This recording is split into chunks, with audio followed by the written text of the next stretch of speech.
వాళ్ళే రెచ్చగొట్టారు అభయ్ని కూడా. అలాగా నువ్వు కూడా వెళ్ళిపోతావు నిఖిల్, నువ్వు స్ట్రాంగ్ ప్లేయర్ అనుకుంటున్నావు అప్పుడు దాకా. ఇప్పుడు సోనియా ప్లస్ యష్మి ఒకటే క్లాన్ లో ఉన్నారు కదా, ఇప్పుడు మధ్యలో నిఖిల్ నలిగిపోతారు అంటారు ఈ వారం. ఖచ్చితంగా నలిగిపోతాడు. అటు చూస్తే ఏదో ఇంట్లో ఇల్లాలు వంటింట్లో ప్రియురాల్లాగా ఉంది ఇప్పుడు పని. చచ్చిపోతాడు అన్నమాట, సతమతం అయిపోతాడు. ఎవరికి సమాధానం చెప్పాలో తెలియదు. ఎందుకంటే ఈవిడ చూస్తేనేమో కూతుదానికి అలుగుతూ ఉంటుంది, అన్నం తినపోతే అలుగుతుంది, ఏదో మొగుడు మీద అలిగినట్టు. ఏదో మొగుడులో ఫిక్స్ అయిపోయింది. ఇంకా సోనియా నిఖిల్ మీద బాగా మనసు పడిపోయింది. వీడి మట్టిగా వాళ్ళ తరపున ఉంటే మట్టికి నబీలు గ్యాంగ్ ఉంది, నబీల్ ఆర్మీ ఉంది బయట, నిన్ను గట్టిగా వేసుకుంటారు అబ్బాయి నిఖిల్. నీ బజ్ మొత్తం దిగిపోతుంది. ఆల్రెడీ విష్ణుప్రియది ఎలా పడిపోయిందో బజ్, నీది కూడా అలా పడిపోతుంది అని నేను ఈ సందర్భంగా చెప్తున్నాను. బిగ్ బాస్ కావాలని నబీల్ తన పేరేంది నిఖిల్ ని సేవ్ చేస్తున్న ప్రతిసారి చీట్ చేసేసి అంటున్నారు కదా. ఒక ట్రోల్ అయితే ఉంది, అంటే బిగ్ బాస్ కి ఆయనకి ఏమైనా కనెక్టివిటీ ఉందా? ప్రతిసారి ఆయన చీట్ చేయడం ఏంది, వేరే వాళ్ళకి ఆపర్చునిటీ ఇవ్వచ్చు. లేదు, నేను అది యాక్సెప్ట్ చేయను.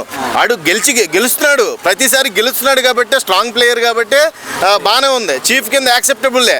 కాకపోతే ఒకటే దీంట్లో వ్యత్యాసం ఏంటంటే సోనియాని సపోర్ట్ చేస్తుంది బిగ్ బాస్ టీము. సోనియాని సపోర్ట్ చేయడం నాకు నచ్చలేదు. రాత్రి నామినేషన్ చూస్తే సోనియాని పక్కనుంటే పేక్ కొరికేసేవాడు అనమాట. అంత కోపం వచ్చింది, నిజంగా సీరియస్గా చాలా కోపం వచ్చింది నాకు. వెనకాల దౌడ మీద పీకేయాలనిపించింది. కానీ టీవీ అయిపోయింది. టీవీ పగిలిపోతే మళ్ళీ తెచ్చుకోవాలి, డబ్బులు కూడా లేవు.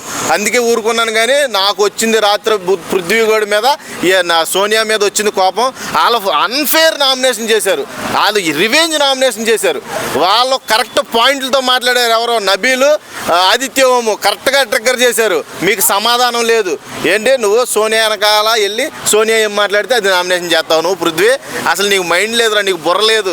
నీకు ఫస్ట్ ఆఫ్ ఆల్ బుర్ర లేదు. నీకు అసలు సొంత ఒపీనియనే లేదు. నువ్వు ఫస్ట్ బిగ్ బాస్లో జుట్టు ఒకటే ఉంది. ఐటమ్ గడాడు చక్కాడు. నేను చెప్తున్నాగా పృథ్వీగాడు చక్కాగాడు. వేసుకోండి, తమ్ముళ్ళు వేసుకోండి.